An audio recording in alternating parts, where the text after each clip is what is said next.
Is a windy night to say the least in Kagoshima. This is from Kagoshima port via NHK surveillance cam, a live video about 10 p.m. Japan Standard Time. To these absolutely blustery conditions. Now, it's about a Cat 1 to Cat 2 strength wind gust being reported out here. And Kagoshima port, if you're uncertain, is right about in there. So they are getting these winds coming in from the south up Kagoshima Bay, out there near Sakurajima, and then being pushed on shore. Now, where really, as far as the winds are concerned, are going to be a bit higher is out here a little bit closer to the coast. In fact, I did see one report out here right along the immediate coast on the main island of Kyushu at Makurazaki, a wind gust of 103 miles per hour. Now, of course, the higher winds were further down here towards the south. You see my face is in the way. So now you can see it. 114 mile per hour winds were reported there on Minami Daito when the eye wall of that storm system pushed on by. Amami, about 85 mile per hour winds. Toshima, that was just in the right front as it pushed over the Amami Islands, had 104 mile per hour winds.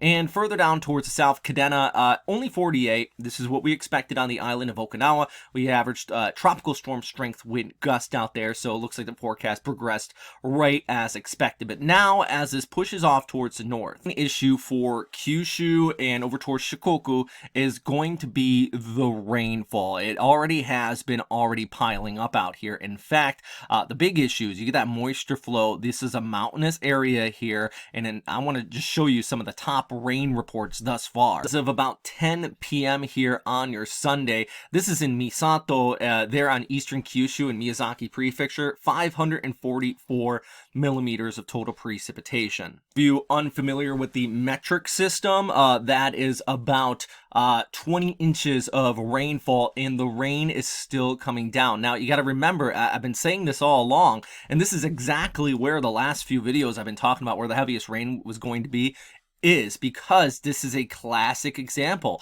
Just experience, you will know that this is where the heaviest rain is going to be because we have that flow coming on shore. There is this mountainous terrain right in here in Misato, right in the line of just this training, this onshore flow. The moisture hits it runs right up these hills, and it rains out across this area. And these are the locations I do expect, when all is said and done, over 1,000 millimeters of total precipitation. Very well possible out here, flooding, and maybe in the chance of some pretty significant landslides. In fact, some 7 million people have been advised to evacuate in these areas. Now, key thing, if you do live in southwestern Japan, evacuation advisories, you might get those on your phone. Those are basically meaning if you feel like you're in danger, you should leave. The warnings are the ones you need to pay attention to. It's a subtle difference.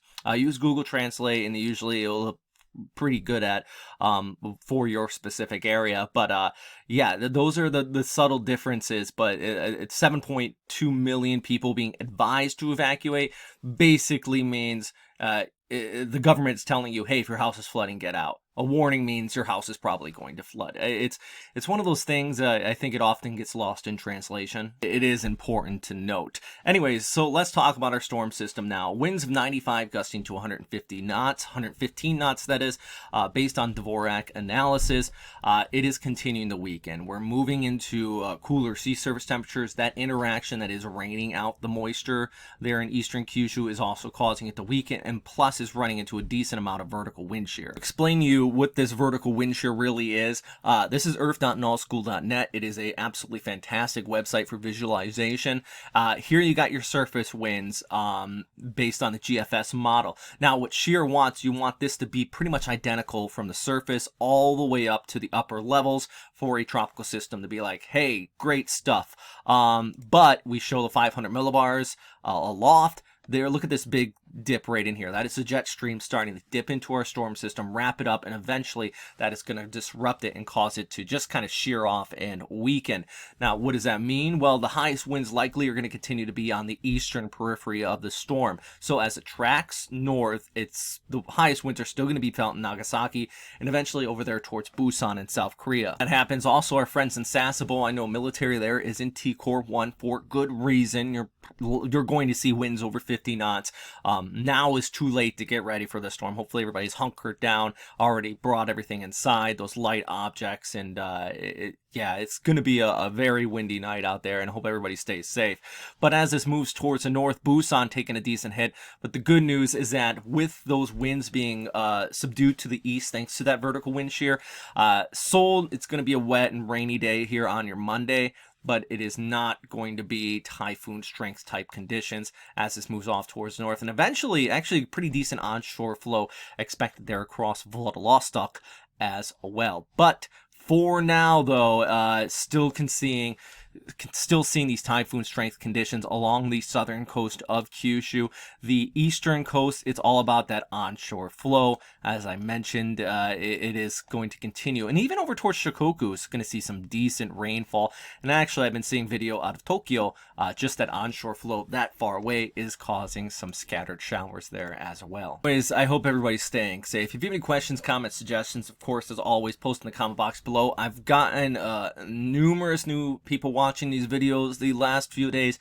Thank you very much for everybody chiming in. Every time there is a new surge of people, everybody seems to be a critic. I've been doing this for over 12 years now. I mean, I was on TV on NHK, I've been on CNN, the Weather Channel, all that stuff, so kind of know what I'm talking about here, one. But two, I talk very fast, especially in the first few minutes of these videos, because my analytics says after a minute 90% of the people click away. That's why often in my videos I do ask at the end, are you still watching, just to see how many people are still watching. That's been one of the critiques people have been saying, is that I talk way too fast. It's because I'm just trying to cram as much information as possible down people's throats before they get bored and click away, especially with powerful storm systems like this. If you want me to talk slower, check out some of my educational stuff where I do explain things a little bit more in detail, especially if you're on YouTube, I'll put it up on the screen here. The kamikaze one, I talked about the typhoon in the 10th century, very famous one. I had fun making that video, and it's nice to learn about history. Anyway, stay safe out there, guys.